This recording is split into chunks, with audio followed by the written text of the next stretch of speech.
Parviendra-t-on à faire en sorte que nos matières premières adoptent une économie circulaire à l'échelon régional? Si oui, se pose la question des procédures douanières qui en découlent de part et d'autre de la frontière, thème abordé lors de la 4e table ronde du Grand Genève 2022. Depuis plusieurs mois à Genève, la fabrique circulaire accompagne des PME dans la mise en pratique de leurs intentions.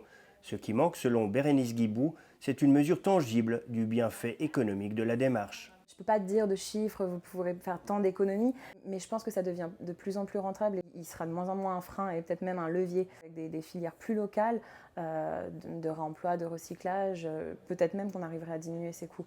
En tout cas, je pense qu'il faut avoir cet objectif-là en tête. Je ne pense pas qu'il faille chercher à tout prix l'exemplarité à 100%, même si on ne commence pas par être parfait, on peut y aller par étapes. En Savoie, Solucir constitue le principal réseau d'économie circulaire. Pour sa cofondatrice, il est temps que chaque entrepreneur prenne conscience que les ressources primaires ne doivent pas finir en simples déchets. Notre économie est construite sur cette idée des ressources abondantes. Cette question de la pénurie potentielle de ressources ou la nécessité de valoriser les ressources, maintenant on commence à se rendre compte que notamment pour les métaux et pour tout ce qui est notre transition basse carbone qui dépend de la technologie, on va avoir des pénuries d'ici 20-30 ans, donc il faut vraiment qu'on intègre ça dans nos modèles. Gros acteur genevois de l'énergie, SIG va aussi de l'avant pour que davantage de produits connaissent une seconde vie.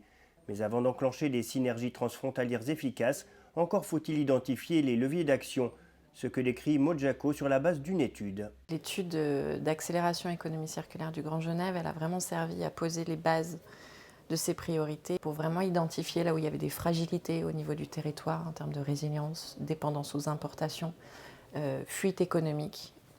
Et ce qui nous a permis de dégager des filières particulièrement stratégiques au niveau du Grand Genève et d'aller creuser 3 de ces filières pour identifier quels étaient les potentiels. La continuité de l'étude, c'est de vraiment inscrire au niveau politique des mesures concrètes. Société de conseil en opérations douanières, Customs Expertise guide au quotidien des entrepreneurs pour le passage de marchandises aux frontières. Car avant de les faire transiter, mieux vaut connaître certains fondamentaux. Est-ce que je vais envoyer dans le pays d'en face un déchet ou un produit d'occasion?